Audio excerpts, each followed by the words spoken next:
What's up, college football fans? Noah Valente here once again with the Mean Green Show. Today, joined by CJ Olson. We're going to preview this SMU Nevada game. But before we get into all that, guys, you already know the drill. If you're a fan of college football, consider hitting that like and subscribe button because that's truly all that we talk about. CJ, appreciate it. I know you're busy. You're almost done with law school, 200 whatever days you got left. But just jumping right into it, all things that you're hearing about Preston Stone, first game back, is he at 100%? Yeah, I mean, from what I've heard, all the quotes, all the practice reports, I mean, it sounds like he's good to go. Now, I will say Kevin Henry Jennings voted as a team captain, went to ACC Media Days with Preston Stone. There have been some questions of like, is this a quarterback competition? Technically, nobody's been named the starter. I think it's 99.9% chance that Preston Stone is a starter. I would be incredibly, incredibly surprised if it's not. But as far as his health goes, I mean, obviously this is the second year that he's suffered a season-ending injury. But from everything I've heard, he's good to go. That's interesting. So I didn't know they have not officially named a starter.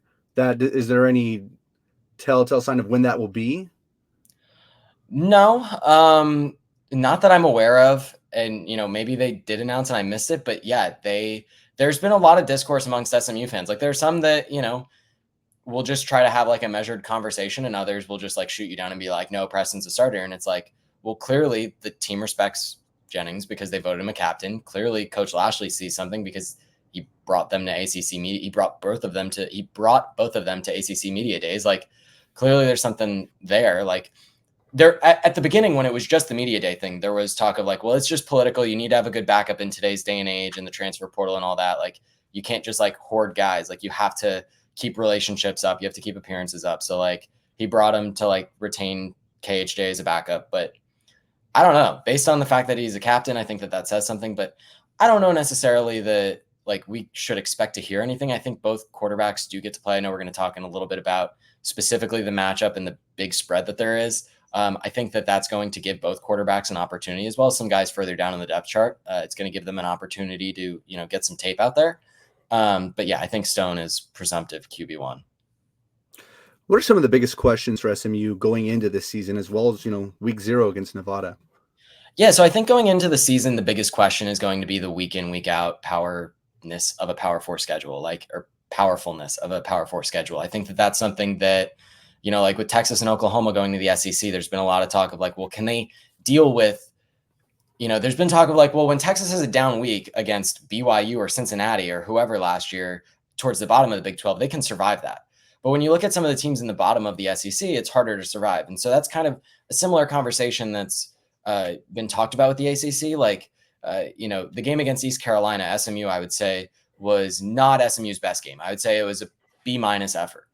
There are no teams in the ACC where with a B- effort, you can comfortably say you're going to win. Even though at no point during the SMU ECU game did I think like, oh, we're on the ropes here. It just looked unclean. Or like, you might remember was it 2021 when SMU was leading North Texas 7-6 at halftime? Mm-hmm. Something like that. Yeah. Like that game, at least from an SMU fan's perspective, never really felt in doubt, but like it was really unclean. It was a rough showing. Whereas SMU played that similar level of game last year against Boston College and lost by a few scores in the Wasabi Fenway Bowl. And so I think that's where, one of the biggest questions coming into the season is going to be like, can they deal with that, week in, week out grind? Some more roster-based question marks, I think, is a wide receiver 1 going to step up? Last year, I think the number was like 6 or 7 guys that had at least 200 or 300 receiving yards. I mean, Preston Stone had, I think, the 3rd or 4th most passing yards in the AAC, despite having missed a couple full games. And none of the receivers eclipsed like 700 yards or something. And that was good at times, and that was really bad at times. And because there are 3rd and 5s where you just need, that receiver is going to be able to run a great 8-yard in route and move the chains. And we didn't really have that at times. Preston had some guys that he tended to target more, but there was nobody that really separated. And so I think that's something with another year in the offense for somebody like a Jordan Hudson or an RJ Maryland at tight end. I think that's a big question is, can somebody step up and be that wide receiver 1, that primary target getter that, when a play needs to be made, who can get open, who can make that play? Defensively, I think we're looking at the middle of the defensive line.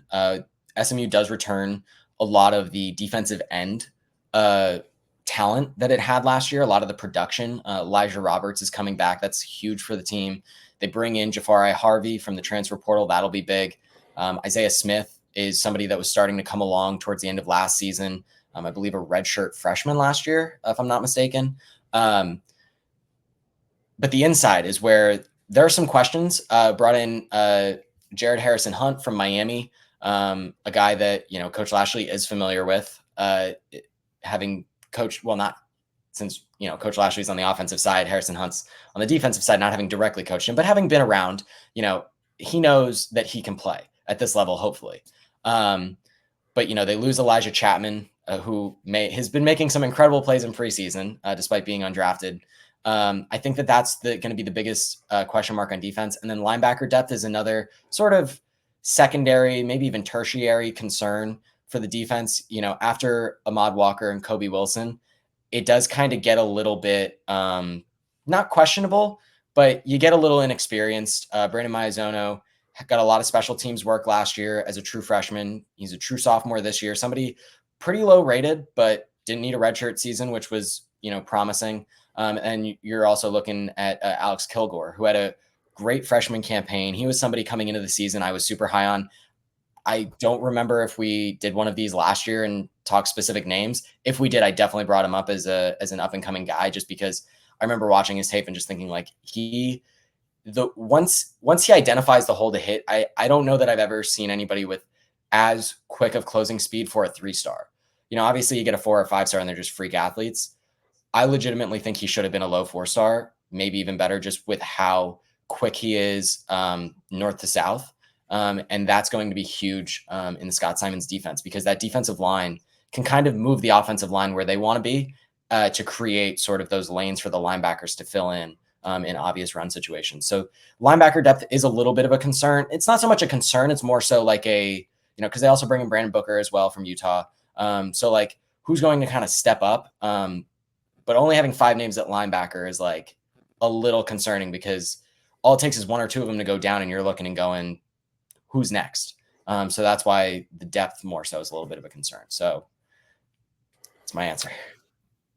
What do you feel like Nevada has to do to pull this upset off? I know neither one of us are extremely well versed with Nevada football, but Chuba Purdy came in, quarterback. I don't think he won the starting spot. We talked a little bit. No, they announced it today that Brendan. Sorry, I'm blanking on his last name, but Lewis, the quarterback last year, Brendan Lewis. Yep. Yeah, he won the job. Okay, so interesting, but yeah. So if they need to pull, Coach Choate's first game, upset, how the dominoes need to fall for that to happen? Yeah, so like I said, I think that it's all going to come down from the interior on both sides of the ball. So one thing I didn't talk about is the offensive line. Branson Hickman transferred to Oklahoma. He was one of the top centers in the game last year, as far as I'm concerned. The fact that he played at a group of 5 school last year kind of limited the sort of exposure he got. But I think the fact that he transferred to Oklahoma for a team that, knows offensive lines historically, and he's a presumptive starter. I mean, their offensive line was a big question mark this offseason, Oklahoma's was. So, compared to most years, it's not necessarily the same offensive line caliber, but the fact that he's going to be starting at an SEC school should tell you everything you need to know, as well as I'm blanking on his name. There was another transfer. Oh, Marcus Bryant transferred to Missouri. That might've been the year before, actually, now that I say it out loud. But, the offensive line has lost some oomph, basically. And so that's something that, Justin Osborne's going to probably kick to the inside to center. And so that's something I'm going to be watching for is, he's been incredible at right guard. He was incredible at right tackle. Is he going to be good at center? That's something that, it starts in the interior of both sides of the line. Like I already mentioned about the concerns on defensive tackle and nose tackle depth. Not a ton of high caliber starting experience for any of those guys, unless I'm forgetting somebody. But yeah, so if they can control the line of scrimmage, which they should not be able to, like when you look at the talent disparity and the size disparity, that was one thing that Coach Lashley has done a really good job since taking over is he's really focused on the lines and he knows the game starts up front. That's one thing. There's a misconception with a Coach Lashley offense is that because they put up a lot of points and they like to play fast, that means they get all these skill guys and they focus on the outside. And usually when teams do that, they suffer on the inside and they suffer on the lines. Coach Lashley knows that the game is won in the trenches, even if, this power spread, like power comes before spread and power spread. So if Nevada can somehow control the line, that's how this game falls apart for SMU, but I don't think that's going to happen. Okay, so the spread is at 27.5, I believe. SMU obviously favorite. What are your thoughts on the spread? Who covers? Yeah, so I think 27.5 is kind of a lot.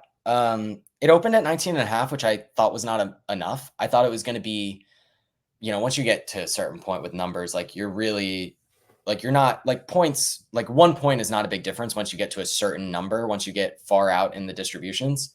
I was thinking it was going to hover around 24 coming into the season, just knowing that like Nevada's preseason win total is 2.5 in a Mountain West, which is, fine.